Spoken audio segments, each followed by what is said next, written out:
Okay.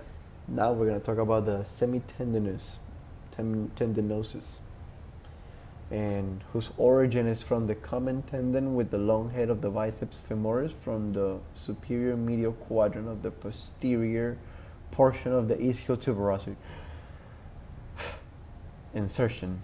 Its superior aspect of medial portion of tibial shaft, and its action is to extend the thigh and flex the knee. Also, it rotates the tibia medially, especially when the knee is flexed. It's innervated by the tibial nerve, and the arterial supply is the perforating branch of the profunda femoris artery, inferior gluteal artery, and the superior muscle branches of the popliteal artery.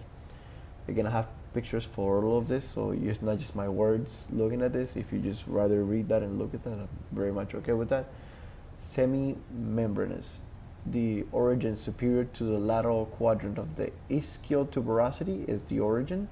Insertion is the posterior surface of the medial tibial condyle, and the action is to extend the thigh, flex the knee, and rotate the tibia medially, especially when the knee is flexed. Is innervated again by the tibial nerve, and the arterial supply is perforating branches of the profunda femoris artery, and then inferior gluteal artery, and the superior branches of the popliteal artery. And now we're going to talk about nerves. And nerves are very complicated, but to find a way of study them is very important. I can have pictures for all of this. And first, we're going to talk about the superior gluteal nerve. The superior gluteal nerve arises from the posterior divisions of the sacral plexus, along with the sciatic nerve, inferior gluteal nerve, and the coccygeal plexus.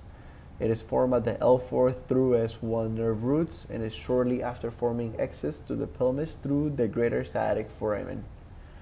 So what it says there, it starts on L4 through S1, so it's L4, L5, and S1. They all mix into one big branch, and it exits out to the gluteal area, at least the superior part, and all the muscles that are innervated by it. The inferior nerve is the same branches, but it goes from L5, S1, and S2. Inferior is just the exit of the branch that is just below the superior. It's very good. The inferior, it arises and it arises from the posterior divisions of the sacral plexus and is formed at the L5 to S2, like I said previously, and the greater sciatic foramen beneath the border of the piriformis muscle and along the posterior aspect of the sciatic nerve.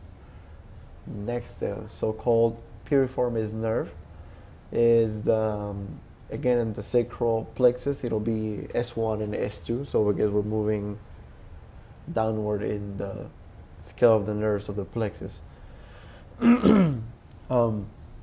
The branches of the posterior division of the ventral rami of the first and second sacral nerve.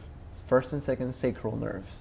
The piriformis occasionally receives a branch of the fifth lumbar nerve, and again, that's just the third little exit.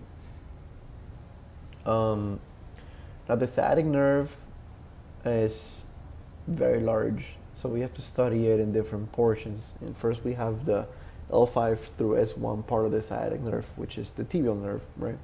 The origin is the branch of the sciatic, right? At the above, above of the popliteal fossa. The course is straight down the popliteal fossa, passing through the gastrocnemius, passing under the flexor reticulum atihenco. So it's all the way down. Major branches of the sural nerve, medial and the lateral plantar nerves. Motor supply is the posterior compartment of the thigh, posterior compartments of the legs, so superior, posterior, and deep posterior of the muscles of the sole foot. The sensory supply is the articular branches of the hip, ankle, and joint, a foot joint, and cutaneous branches of the posterior calf and sole of the foot. The division of this nerve is fascinating. And then we'll continue with nerves in a little bit.